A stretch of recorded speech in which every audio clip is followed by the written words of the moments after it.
আমার স্নেহ ছাত্রছাত্রী, আমি দীপান্বিতা ম্যাডাম। আমার ইউটিউব চ্যানেল দীপাস টিচিংয়ে তোমাদের সবাইকে স্বাগত।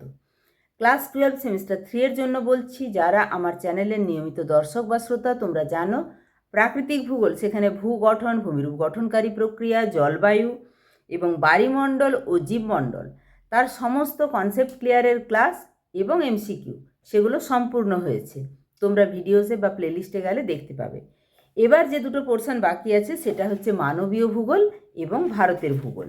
এখানে তোমাদেরকে একটা কথা বলে রাখি যে তোমাদের এই প্রাকৃতিক ভূগোল শেষ হয়েছে মানে কিন্তু ম্যাক্সিমাম পোর্শন শেষ হয়ে গেছে। এবার নূতন যে চ্যাপ্টারগুলি আছে তার মধ্যে মানবীয় ভূগোলের জনসংখ্যা এবং জনবসতি, এটা আমি ডিটেলস পড়াবো বা কনসেপ্ট ক্লিয়ারের ক্লাসটা ডিটেলস করব। কারণ এই যে জনসংখ্যা, এটা ভারতের জনসংখ্যা যেটা তোমরা ক্লাস 10-এ পড়ে এসছো তার চেয়ে কিছুটা আলাদা।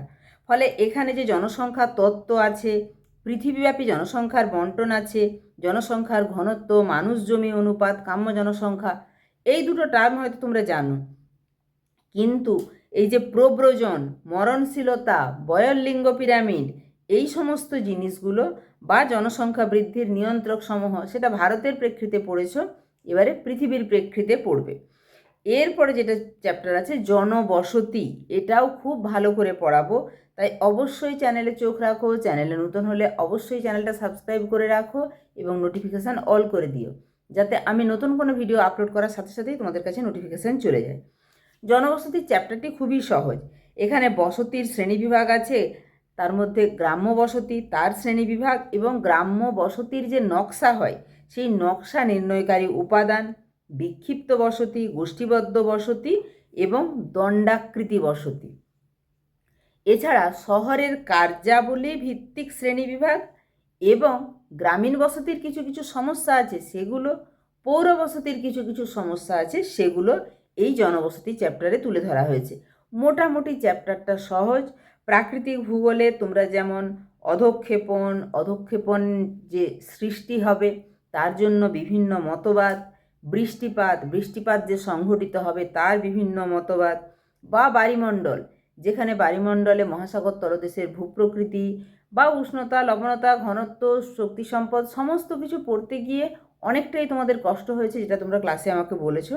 সেরকম জটিল কিছু নয়। ফলে প্রাকৃতিক ভূগোলটা তোমরা রিভিশন দিতে থাকো। আমি জনসংখ্যা এবং জনবসতিটা ডিটেলস পড়াবো, সেগুলো তো তোমরা দেখবেই এবং এমসিকিউগুলো প্র্যাকটিস করবে। যেহেতু সেপ্টেম্বরের 21 তারিখ থেকে পরীক্ষা, আমি অগাস্টের মাঝামাঝি থেকে তোমাদেরকে পাওয়ার পয়েন্টে এমসিকিউ প্র্যাকটিস সেট হিসাবে নিয়ে আসবো। এরপরে তোমরা বলবে যে এখনো পর্যন্ত তো একটা বিশাল চ্যাপ্টার বাকি থেকে গেল, বিশাল পোর্শন বাকি থেকে গেল, সেটা হচ্ছে ভারতের ভূগোল। ভারতের ভূগোলের মধ্যে আছে ভারতের জনসংখ্যা, জলসম্পদ, খনিজ ও শক্তি সম্পদ, কৃষিকাজ, পরিবহন ও যোগাযোগ, বাণিজ্য এবং অর্থনীতি। শুনতে এতটা লাগলেও যে 6টা চ্যাপ্টার আছে, তোমাদেরকে একটু মনে করিয়ে দিই। ভারতের জনসংখ্যা তোমরা ক্লাস 10-এ যেটুকু পড়েছো সেটুকু পড়লেই এই জনসংখ্যা থেকে যা যা এমসিকিউ আসবে সমস্ত পারবে। আমি অবশ্যই ভারতের জনসংখ্যা যখন পড়াবো তখন যে এমসিকিউগুলো আলোচনা করব তোমরা দেখতেই পাবে।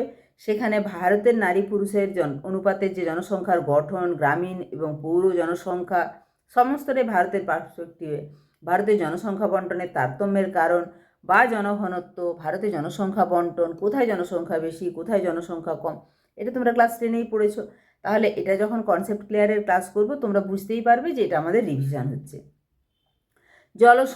জলসম্পদ এভাবে পড়নি তোমরা। নদ নদী, ভারতের নদ নদীর যে পোর্শনটা পড়েছো তার লাস্টে যে অংশগুলো পড়েছিলে, অর্থাৎ জলসম্পদ সংরক্ষণ, তার মধ্যে বৃষ্টির জল সংরক্ষণ যেটাতে তামিলনাড়ুর ভূমিকা রয়েছে, জলসম্পদের সুস্থায়ী এবং পরিবেশ বান্ধব ব্যবহার, জলসেচের প্রকৃতি এবং পদ্ধতি, এছাড়া জল বিভাজিকা পরিচালনা।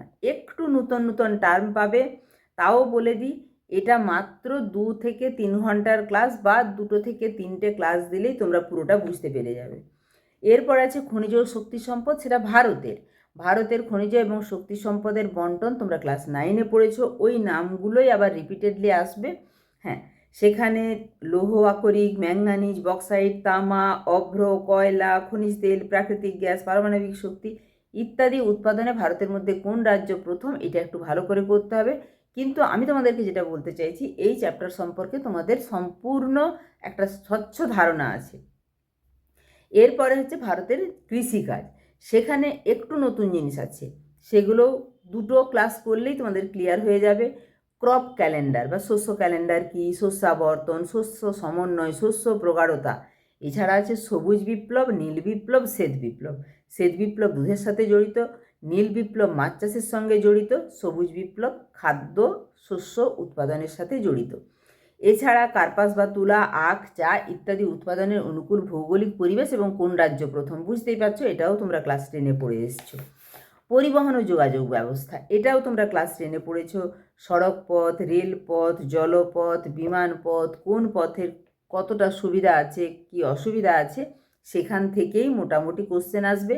এছাড়া তোমরা তো পড়েইছো সোনালী চতুর্ভুজ, মানে কোন কোন শহরগুলো যুক্ত রয়েছে সোনালী চতুর্ভুজ দ্বারা, কোন পথকে উন্নয়নের জীবনরেখা বলে, এইরকম কিছু কোশ্চেন যেগুলো ক্লাস 10-এ পড়েছো তার ভিত্তিতেই পাবে। লাস্ট যে চ্যাপ্টার বাণিজ্য এবং অর্থনীতি, এখানটা একটুখানি পড়ার দরকার আছে, কিন্তু খুব সহজ। তার মধ্যে ওয়ার্ল্ড ট্রেড অর্গানাইজেশন, তার সদর দপ্তর কোথায়, বাণিজ্যের কিছু কিছু শ্রেণী বিভাগ, বাণিজ্যের ধারণা, বাণিজ্যের গুরুত্ব, এইটা একটু তোমাদের কাছে নূতন লাগতে পারে। তাহলে ভারতের পোর্শনটা তোমরা পড়তে শুরু করো। কোথায় কি সমস্যা হচ্ছে আমাকে কমেন্ট সেকশানে জানাও।